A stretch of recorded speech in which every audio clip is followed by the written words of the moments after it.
MP के मालवा क्षेत्र में स्थित भोपाल शहर से करीबन 160 किलोमीटर दूर अर्थात व्यावसायिक नगरी इंदौर से करीबन 50 से 60 किलोमीटर दूर एक शहर देवास मात्र एक शहर न होते हुए एक ऐसी ऐतिहासिक नगरी है जिसे देवों का निवास बोला जाता है। जैसा कि आप जानते हैं फ्रेंड्स, देवास नाम ही बता रहा है देव प्लस वास अर्थात देवों का निवास। पुराना इतिहास बताता है कि यह पहले उज्जैन के राजा विक्रमादित्य की नगरी भी माना जाता था, उसका ही एक हिस्सा है। और यहाँ पर माँ ऊंचे पहाड़ों पर स्थित माँ तुलजा भवानी और चामुंडा माँ का एक निवास है, जिसे माँ चामुंडा माँ के मंदिर के नाम से प्रसिद्ध है। क्योंकि ये पहाड़ों पर स्थित है इसलिए इसे टेकरी भी कहा जाता है। तो फ्रेंड्स, मैं आरती जायसवाल आज आपको ले चलती हूँ देवास नगरी माँ चामुंडा के मंदिर। तो फ्रेंड्स, ये ऊंचाई पर स्थित है। तो यहाँ पर हम लोग वैसे तो यहाँ पर 1000 सीढ़ियाँ हैं, तो मेरा बेटा छोटा है तो मैं उसके कारण सीढ़ियों से नहीं गई। तो यहाँ पर उड़न खटोले की व्यवस्था है। तो जैसा कि आप देख रहे हैं वीडियो में, उड़न खटोला है, इसको झूला भी बोला जाता है। ऋषिकेश में ये बहुत ज़्यादा रहता है, तो हम लोग उसी से गए थे। और अगर आप सीढ़ियों से जाना चाहते हैं तो आप सीढ़ियों से भी जा सकते हैं, और सीढ़ियों से जाने का तो कुछ मज़ा ही अलग है। तो हम लोग उड़न खटोले से गए थे, तो आप देख सकते हैं, और बहुत अच्छा लगा हमें उड़न खटोले से जाने में। और फ्रेंड्स, यहाँ पर एक बात और है, जब हम उड़न खटोले से दर्शन करते हैं ना तो इतना मज़ा आता है, और नीचे पूरी सिटी दिखती है। और जब देखते हैं ना, और जब उड़न खटोले में जाते हैं ना, तो ऐसा लगता है जैसे प्लेन में घूम रहे हो, तो उसका भी एक अलग ही मज़ा है। तो अगर आप छोटे बच्चों के साथ जा रहे हैं तो मैं सजेस्ट करूँगी कि आप उड़न खटोले से ही दर्शन करने जाएँ माता जी के। और अगर आप सिंगल हैं या फिर हस्बैंड वाइफ हैं या फिर बच्चे आपके बड़े हैं तो फिर आप सीढ़ियों से भी जा सकते हैं। और उड़न खटोले में भी बहुत अच्छी व्यवस्था करी थी उन्होंने, जैसा कि वहाँ पर मास्क पहनना बहुत कंपलसरी था। और दूसरी बात क्या है कि जो भी लोग जाते हैं उसके बाद जब हम लोग बैठते हैं उड़न खटोले में तो वो पूरा सैनिटाइज करते हैं, और उसके बाद ही हम लोगों को बैठने देते हैं, और हम लोगों को भी सैनिटाइज करवाते हैं वो। और फिर उसके बाद जब हम उतरते हैं तब भी हमें सैनिटाइज कराया जाता है। फिर से उड़न खटोले को भी सैनिटाइज करते हैं, उसके बाद ही सेकंड पर्सन को उसमें बैठने देते हैं। तो ये भी एक बहुत अच्छा बात है उसमें।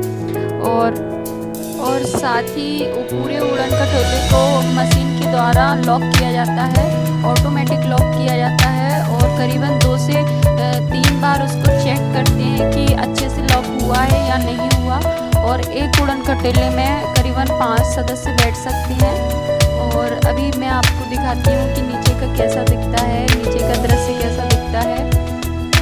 तो ये देखिए फ्रेंड्स, यहाँ पर एक गार्डन है जहाँ पर आप लोग कहीं बाहर से आए हुए हैं तो आप वहाँ पर बैठ सकते हैं, और शौचालय वगैरह भी है, और पूरी व्यवस्था है। बहुत ही अच्छी व्यवस्था की गई है यहाँ पर। जैसे यहाँ पर हिंदुस्तान से ही नहीं बल्कि विदेश से भी पर जो है यात्री आते हैं, जो दर्शन करने के लिए श्रद्धालु आते हैं, तो सभी तरह से अच्छी व्यवस्था की गई है।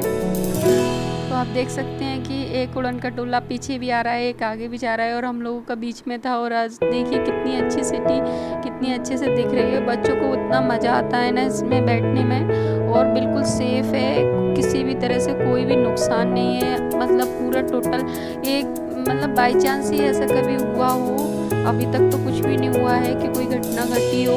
बाकी पूरा सेफ्टी के साथ ध्यान रखा जाता है, बहुत अच्छे से वो लोग चेक करके ही हम लोग को उड़न खटोले में बैठने देते हैं। बाकी बहुत अच्छा सब कुछ व्यवस्था है यहाँ पर। और अब हम कुछ ही देर में मंदिर पर आ जाएंगे, और उसके बाद यहाँ पर सेल्फी के लिए कुछ स्पॉट्स वगैरह बनाए हुए हैं। तो ये यहाँ पर आप पिक्स वगैरह ले सकते हैं।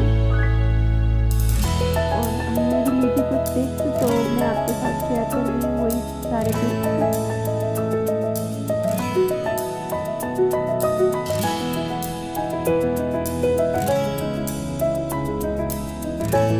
तो ये देखिए फ्रेंड्स, यहाँ से पूरी सिटी इस तरह से दिखती है, और बहुत बहुत बहुत अच्छा लगता है, और बहुत ऊंची पहाड़ी पर है। तो जब हम मंदिर के पास जाते हैं ना तो फिर नीचे की साइड देखते हैं ना तो इतना प्यारा लगता है। तो इस तरह से ये सारा नज़ारा दिखता है। तो फ्रेंड्स हम लोग क्या है उज्जैन से महाकाल के दर्शन करके आए हुए थे, तो हम लोग की बहुत थकावट थी, तो इसलिए पिक्स कुछ अच्छे नहीं आए हैं, फिर भी मैंने आपके साथ शेयर किए हैं। और फ्रेंड्स यहाँ पर बोलते हैं कि माँ के 3 रूप दिखते हैं। जैसे सुबह के समय बचपन का रूप छोटी माँ कन्या के रूप में दिखती है, और दोपहर में जवानी का रूप, और रात्रि में बुढ़ापे का रूप। तो इस तरह से माँ के 3 रूपों के दर्शन किए जाते हैं। और यहाँ पर 2 माताओं की निवास है, जैसे कि माँ चामुंडा और माँ तुलजा भवानी। और ऐसा बताते हैं कि ये दोनों आपस में बहनें हैं। फ्रेंड्स ऐसा बताया गया है कि यहाँ पर एक गुफा भी है जो करीबन 2000 साल पुराना इतिहास बताती है, और यहाँ उज्जैन से देवास तक का रास्ता है उसमें। और फ्रेंड्स यहाँ पर एक बात और है, जैसे यहाँ पर बाहर से आए हुए श्रद्धालु जो उनके लिए प्रसाद का भी बहुत अच्छा प्रबंध किया गया है। जैसा कि यहाँ पर 24 घंटे भंडारा लगा रहता है, और भंडारे में हमें केवल 10 रुपये जमा करने पड़ते हैं, और 10 रुपये में आपको पेट भर के खाना खिलाया जाता है यहाँ पर। और खाने की व्यवस्था भी बहुत अच्छी की गई हुई है। जैसे कि यहाँ पर जाते समय जब आप भंडारा गृह में जाओगे तो वहाँ पर सिंक लगा हुआ है, वहाँ पर आप हैंड वॉश वगैरह कर सकते हैं। और आप देख सकते हैं वीडियो में ये इस तरह का खाना सर्व किया जाता है, और स्टील के बर्तन में आपको खाना दिया जाता है।